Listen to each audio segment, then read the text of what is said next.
What's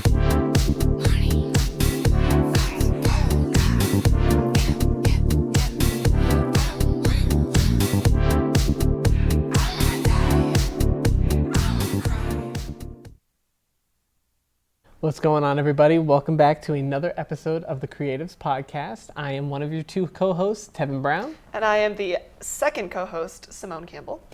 And today we have a very special guest. She is the fashion designer for and creator of MADVAN Designs. We have Madison Van... I had it and then I lost it. Oh, yeah. Vanderlingen. Madison Vanderlingen. Don't worry, it's always an issue at the airport, too. Oh, they're like, who are you? Well, thank you for being on the show with us today. You're like, you weren't supposed to know that. Yes, thank you guys for having me. Yeah, thank you so much for being here. Already looking very stylish. We were all obsessed with your eye necklace or your eye bolo tie right before. Thank your you. bolo eye, if you will. Yes, got it from Secret Gallery. Their opening happened a couple weeks ago. So, yeah. I have to check that Sweet. out. Ooh. Cool. So, Madison, how did you get started in the fashion world? Well, I don't really remember. It just kind of all rolled together, but I went to school for costume design, and I worked in the film industry for a while as a set costumer and a tailor, and had a few weird experiences, so I decided to like fully pivot into fashion design and create my own kind of brand with that. So yeah, that's kind of how it all started. But I've been sewing forever. Sweet. Shout out to those weird experiences for, helping you, like, catapult you into what you actually love, I guess. Yeah, totally. That's the silver lining. Wonderful. So, yeah, you've been involved in a variety of fashion shows and you have your own line, correct? So, how has been, like, the marriage of those two worlds or, like, balancing those two worlds?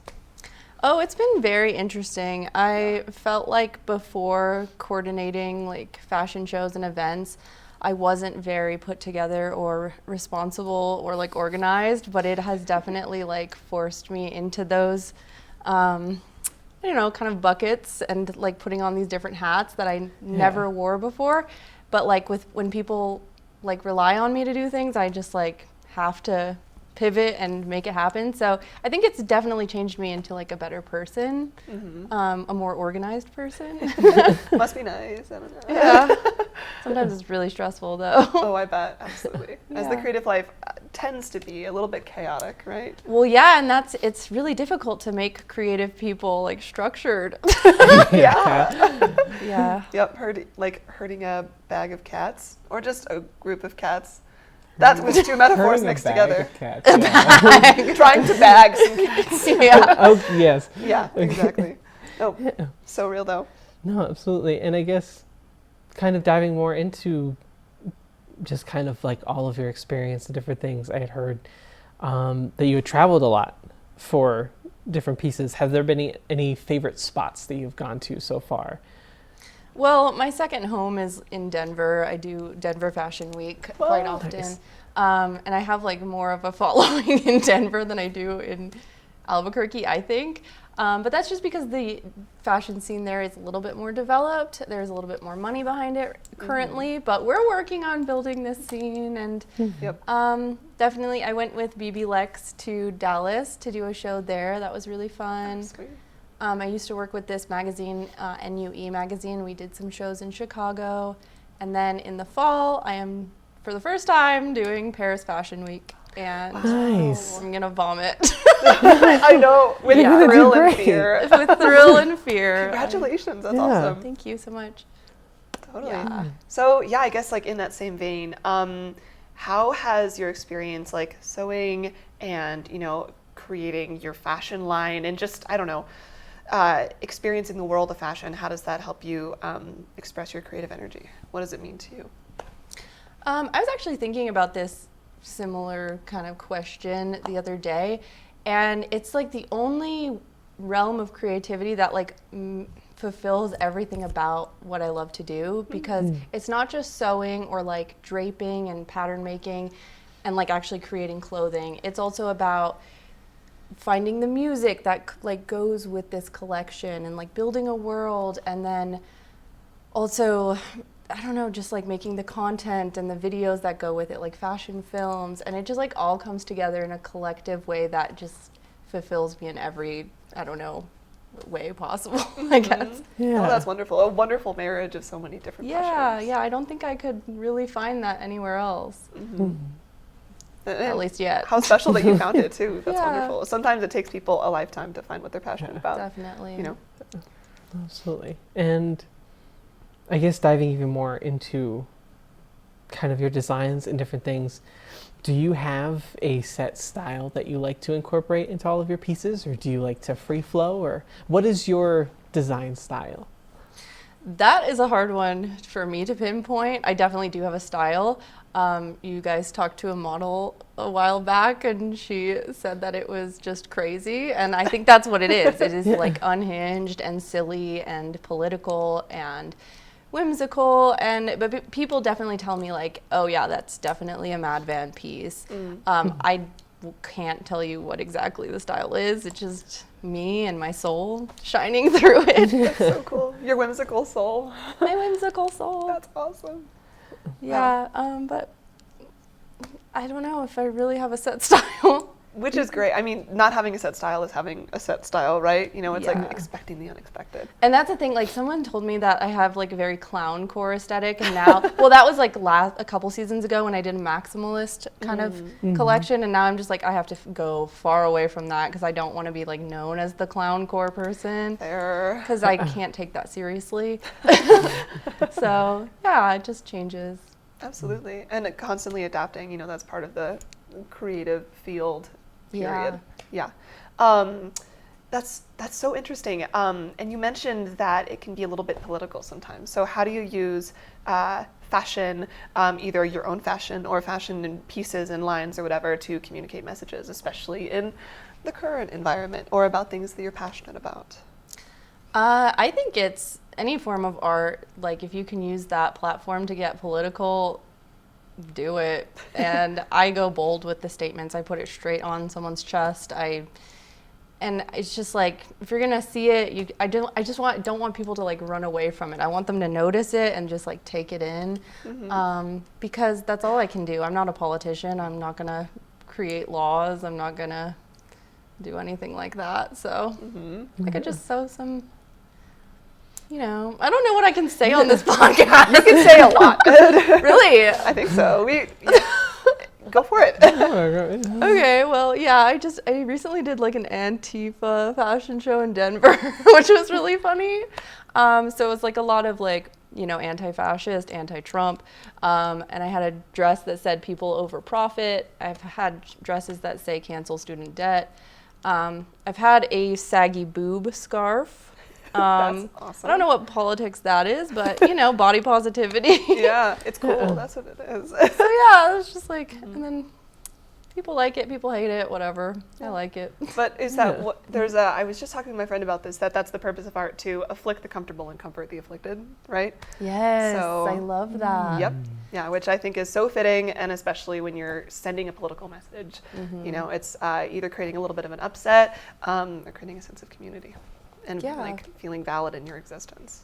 Yeah, definitely. So cool. Love that. I've never heard that saying before. I love that. Really, isn't it? Yeah. I know, beautiful. So yeah. It's either to comfort the afflicted or afflict the comfortable. Comfortable. Okay. I love that. Yeah. I'd rather comfort the afflicted. Yep. Yeah. Exactly. Right. I know. But like sometimes people are too comfortable in their own skin, or you know, haven't been exposed to other viewpoints or ways of being, and you know, so it's, you know, that especially with what you were talking about with your style being eclectic and unexpected, you know, kind of that like wow factor makes you think. You know, afflicted with inspiration. I don't know. No, I love it. Yeah, it's so cool, right? I love it. Yeah, no, that's wow. That's gonna stick with me now. Are you inspired? I get a little bit. Are you afflicted in a good way? Yeah. No, it was just a really good statement, and it's like it really puts a perspective to it that I just love that saying. I'm gonna have to hold on to that because like I feel like so often we use our art and avoid conversations, but I especially love that you use it so much where regardless of the reaction, whether people love it or hate it, you want the conversation to be had. And that's what's important. And so I guess pivoting a little bit, what have been some of your favorite moments or designs or just through this journey, just moments that you just like points that you love to like look back on? Good question. I don't know. I was like thinking about when I've been like traveling and like meeting new people and getting like into new fashion worlds and seeing how it works in different places and kind of trying to bring like what I thought really worked well in those places and bringing it back here. So I do look back fondly on just like traveling, and designs that like really stick with me are just anything that's just like bold and weird and just like, I don't know like why it came to me, but I just made it and it wasn't like following any like trends or anything. Stuff like that I think I'm fond of when it's just, I don't know, a statement. I had this like hoodie that was like dripping like Pepto-Bismol, and it literally meant nothing, but it was just like weird and bizarre. Yeah. And I'm fond of that. And I'm kind of trying to like recreate something similar for this upcoming show, but it's like a little bit more elevated because it's like a kimono style. Yeah. That's so cool. Again, it's making you feel something, making you think something. So Yeah. Oh, I love that. And in a similar vein, what are some of your favorite like settings and venues that you've been able to create in or experience? I'm leaning or lightly poking you about Meow Wolf because you mentioned that before we started filming, and that's so cool. Yeah, I love Meow Wolf. I've always loved the like aesthetics behind it. The Meow Wolf in Denver, it's called Convergence Station, and that was where the first Absolute Rubbish started. And it's really cool. There's like a really amazing stage and venue situation there. And of course, our Meow Wolf is the OG Meow Wolf. It's so beautiful. So that just like, you know, fuels everyone coming to that space and bringing like an outfit. Kind of, I feel like everyone kind of leans into the Meow Wolf aesthetic with that show because it's so inspiring. But other venues, well, I guess not venues, but spaces I've liked to be in is just like for editorial photography. I love finding unusual spaces around New Mexico, like anywhere like watery, like the hot springs, or like, I don't know, dilapidated, like a junkyard. I don't know. Yeah. Those are inspiring to me. Yeah. Yeah. Yeah. Having a setting like a backdrop can really create the atmosphere and like evoke emotion or like complete the moment, which is so important. Oh, absolutely. Yep. And so I guess moving forward, I guess typically one of our typical questions is what's coming next, but I know you've got Paris Fashion Show coming up soon. So do you have anything else coming up, or if not, how do you get prepared for fashion shows and things like that? Especially something like Paris Fashion Week. Whew. Couldn't tell you. I've never done Paris Fashion Week before, so I'm just winging it. But before that, we have Night Aquatic, which is the Albuquerque Fashion Week show, and that is going to be next month. I'm preparing that. I'm building a collection because the weekend after that is the Isabella Joy Foundation fashion show in Denver, and that is like a fundraiser event. So I'm probably going to show the same collection there. And I am crowdfunding currently for the Paris Fashion Week thing because it does have a designer buy-in of like $6,000, which is really cheap. Like New York Fashion Week, LA Fashion Week, the designer buy-ins can be like $15,000. Wow. And that is like to cover like, you know, models, hair and makeup. So I'm just kind of like raising money and working like towards that. And also my plane tickets are really expensive. But, and also I have no idea how I'm going to ship all this clothing to Paris. It's like 10 full looks and I have to bring the shoes. All of the logistics you got to figure out. And what if the luggage gets like damaged or lost? Who knows at that point? $6,000 out the window. But risk versus reward, right? Yeah, definitely. You'll figure it out. You'll make it happen. Yeah. So preparing for that, I don't know. I'm just kind of sewing until I figure it out. She's like, it's great. I really don't have it as together as you guys think I do. Yeah, it's just trust, right? And just going with the flow as much as you can, flowing with the process. Yeah. Yep. Well, that's so exciting. And I'm also about Paris Fashion Week. I'm curious, is it something you just decide you're like, I'm going to do it? Or do you need like an invitation? Yep. Yeah. Okay. I did put my name in the hat because some of my colleagues in Denver have done this specific show. It's called Flying Solo, and it's a show that like highlights up and coming designers. It is produced by like Harper's Bazaar and Elle Magazine. Oh, sweet. So you do have to kind of like apply, but then they choose like who they want to bring in, and then you have to, you know, go through like an interview process with other designers.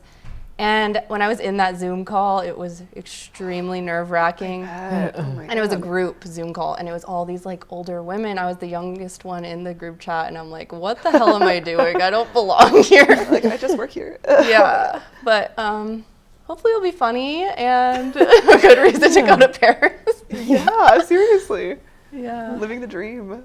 Yeah, that's but so there is exciting. some weird elements about it that like shed light on the fashion industry that I'm not used to. Like what? So like here we're building this fashion industry, you know, essentially from scratch, and we can make it like how we want it, being very inclusive, being, you know, very, I don't know, just whatever we want. But in Paris, it's like, you are going to have 10 models. They're all going to be a size 0. They're all going to be 5'10", and they're all going to have a size 9 foot. And if you want to bring anyone outside of that bracket, you also have to bring hair and makeup for them because we're not going to do their hair and makeup.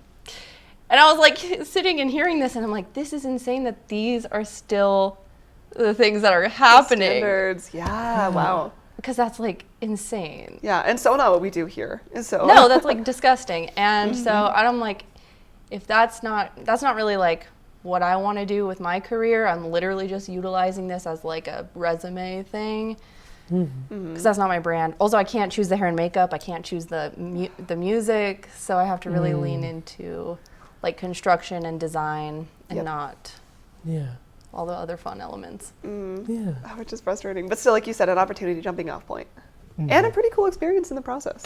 Yeah. On Paris. I mean, yeah. That's awesome. Score.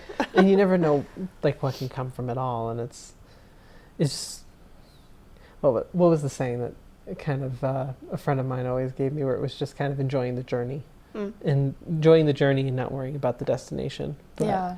Yep. that's crazy hearing about some of those pieces of Paris Fashion Week. I haven't heard those. I'll report back afterwards. Yes, please. Yeah, we'll have you back on. But as we're starting to round out the show, one of my favorite questions always is, for creatives, young, old, in fashion or other mediums, what is, whether it's a bullet point or a sentence or a monologue, some advice that you have for them? I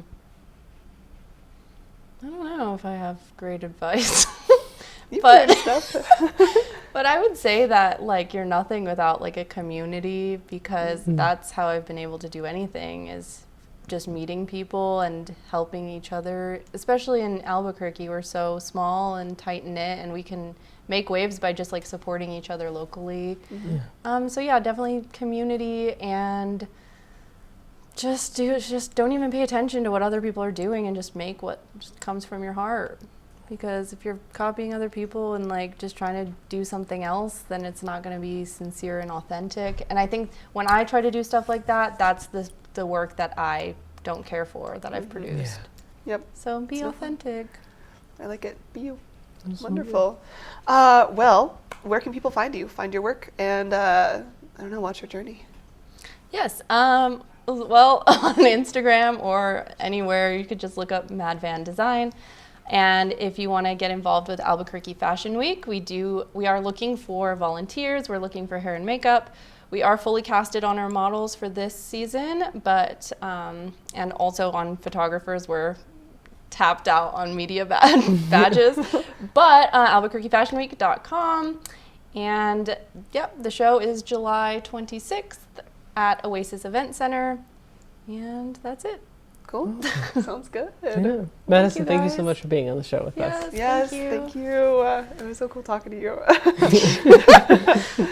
And guys, thank you so much for tuning in to another episode of the Creatives Podcast. I am one of two co-hosts, Tevin Brown. And I am two of two co-hosts, Simone Campbell.